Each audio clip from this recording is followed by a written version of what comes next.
Gary Pinto, welcome to Noise11.com. I should say ho ho ho, Noise11.com. This is the Christmas record we are talking about. Christmas is here. Well, it's almost here. Yeah, it's close, and we're looking forward to it so much, especially being from Melbourne. We're hanging for Christmas, you know, to see family again, and with the lockdown is lifted temporarily or something today, some sort of next stage of living has happened in Melbourne. So we're really looking forward to Christmas, and it's been a blessing to make this record in the time of COVID, you know. Yeah. I think the law was changed today, so we're allowed to go into a JB Hi-Fi again. So you know that's all we need to know, because we can go in and order your Christmases here. Absolutely, yeah, we're loving it, and yeah, and Sanity too. The weird thing about Christmas albums is that when you have to record a Christmas album, it tends to be kind of around mid-year, doesn't it? How does it feel being in a studio in the middle of the year recording a Christmas record? How do you get in the mood? Well, it's actually funny. My neighbor, I was walking the other day because, you know, I've been doing a lot more walking during this lockdown.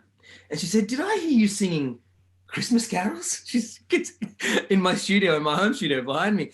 I said, "Yeah, actually you did," because, you know, they've walked past our house. She goes, I found that really strange. I said, "Yeah, we're making a Christmas record."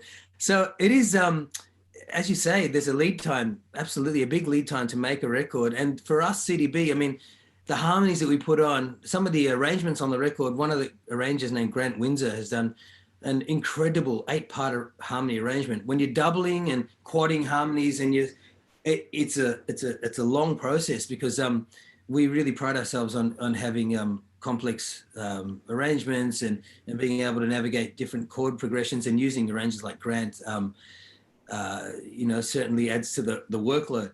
But for this record, it's been many years in the making, because we've done records I did one of the songs on Guy Sebastian, with Guy Sebastian I'd written many years back. One of the songs with KPS Jam on the records come from a little while ago. So we've compiled 4 songs from the past, brought another 6 songs from now, and we've put them together for a record that we've always wanted to do as a band.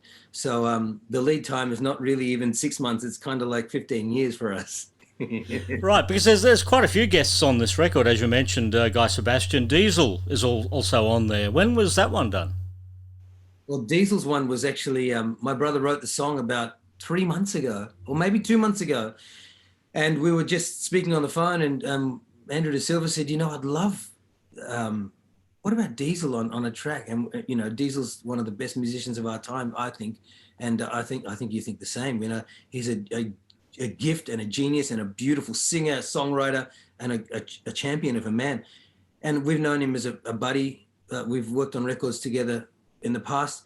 So he put that idea into my head, and I just went, you know, that's an amazing idea, but I just don't know if he's available, if he's busy. Anyway, the next day I had written something on Instagram, and Diesel had said, sent a message. And I said, "You know what, last night we were talking about you, brother. We really would love you on a track." My brother had written. He said, "Send it through."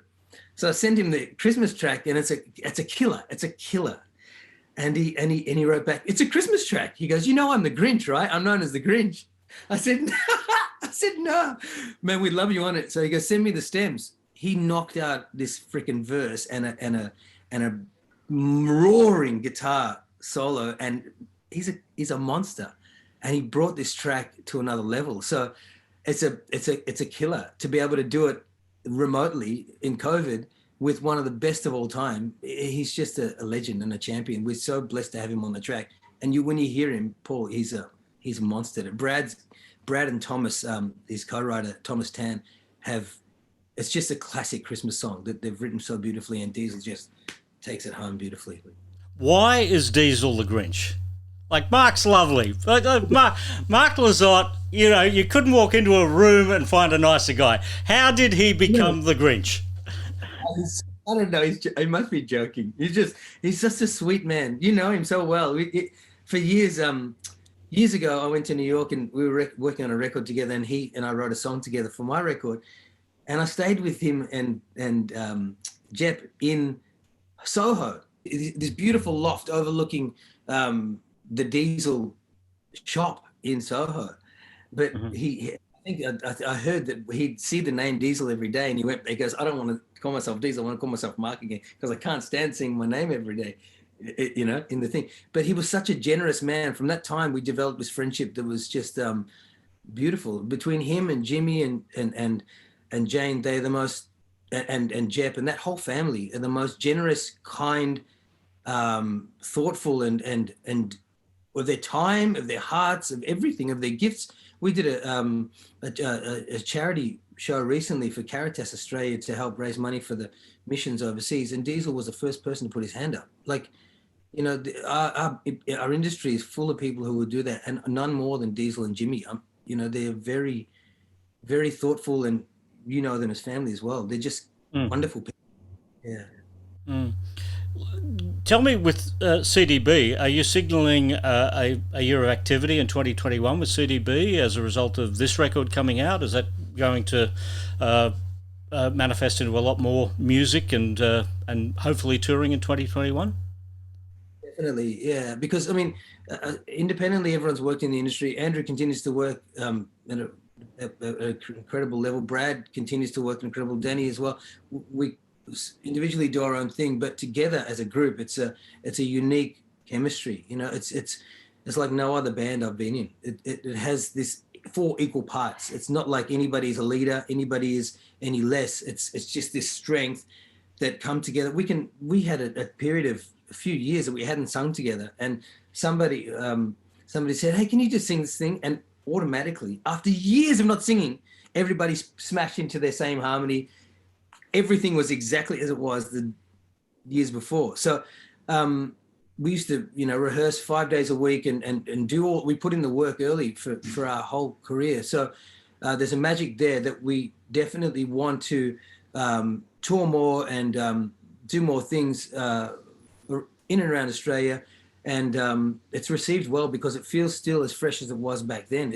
We may be older and have, a bit more weight on us, but musically it's still fresh and killer, and it feels new every night we do it. There's nothing old about it. I've seen, I'm not tooting the band's horn, but I've seen shows that have been, sometimes they're great, sometimes they're not so great. So I can, in thousands of shows that this band has done, I can remember maybe 1 or 2 out of thousands that we felt a little off.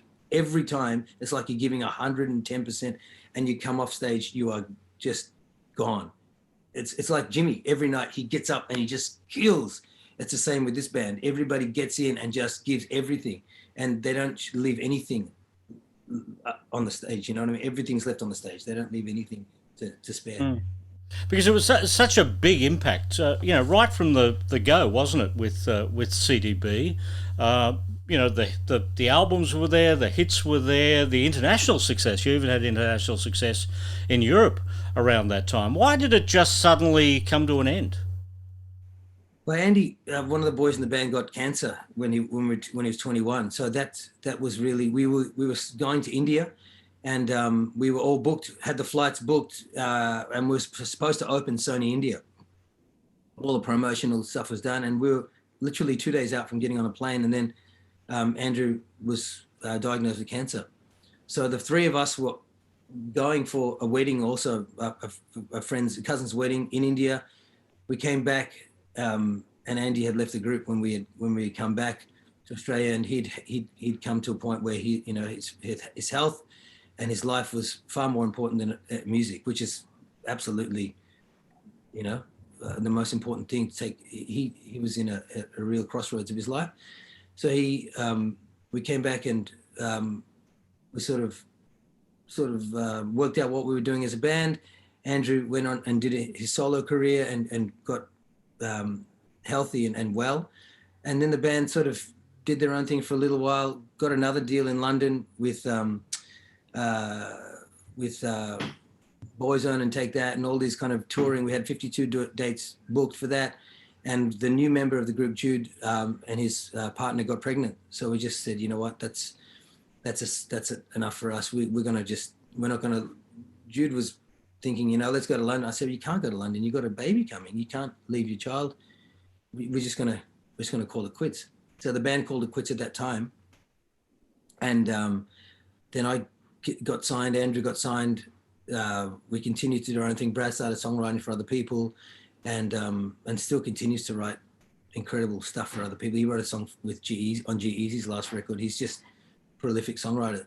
But coming back together was just an incredible thing. We got signed to Warner's in 2017, and just that dynamic again, the voices together, the creativity together, the putting together of a show, it felt like we were putting on our best jacket again. You know, it felt really that we'd never left the stage together. And something that Andy has, this kind of this thing, I feed off him really well. I don't know, we have a nice dynamic on stage, and Brad and Danny feed off each other really well. So it's a really nice brotherhood. It was 1994 when the band first broke. It was right at that point where there were lots of boy bands around, and the term boy band was used for you guys as well. Did you ever feel comfortable with that term? Not at all, because we used to go to Asia and they would say, you're a boy band. Are you like Backstreet Boys? I take that. We go, no, we're not like that at all. We're R&B. We're an R&B band. We're not a boy band. Can you hear like the chord progressions in our music and our structures? We listen to Take Six. We do harmonies like Take Six. We don't think of ourselves as a boy band. So we were always rubbed the wrong way. And somebody asked Brad in Singapore, he said, what do you think of Robbie Williams? And Brad said, isn't he a comedian? At the time, you know, we were not. Williams, yeah. We weren't interested in boy bands at all, because we considered ourselves musicians. We all write our own songs. Andrew was producing at 16 years old. We were making records that we felt we could. We were singing with Arrested Development, supporting Dion Ferris, and you know, like really solid acts, Desiree and you know, and Tina Arena and Boys to Men, and we felt like we were musicians, and we still do, and not a boy band of. We could dance and we could move, and that's all part of it, and it's great. We love it because it's part of the culture and part of what it was and part of the movement. But there was a lot of heavy lifting in music underneath, you know. Mark Seymour came up to us at one gig and he goes, who writes your stuff? And we said, you know, Andy and all of us. He goes, those harmonies and those movements. He goes, is that you guys? And we said, yeah. And we were 17 or 18. And he goes, you know, he understood that, you know, that musically we could you know, we could do it. Well, from now on, I'll just refer to you as a bloke band then. That's right. 4 blokes. Yeah. 2021, will we see a new CDB album of new and original material? Absolutely. My brother's on fire, writing like incredibly well with his writing partner Thomas Tan. Andrew's on fire, writing and producing beautifully. He's got new projects, so we're definitely making a record together of stuff that we, you know, that intrinsically is natural to us, and kind of we listen to neo soul and Anderson .Paak and all that kind of stuff, which is kind of relevant to us in where we are in life now. So I think we'll be edging on that kind of production more. The stuff we listen to for production is we listen to Kanye and Anderson .Paak, and Brad's fully into what is it? All the trap stuff and all the hip hop stuff, because his 15-year-old child is making beats that is killer. So we're steeped in that kind of in that movement. So we'd like to fuse that production with our kind of, you know, chord progressions that keep it interesting. Yeah. Well, in the meantime, Christmas is here.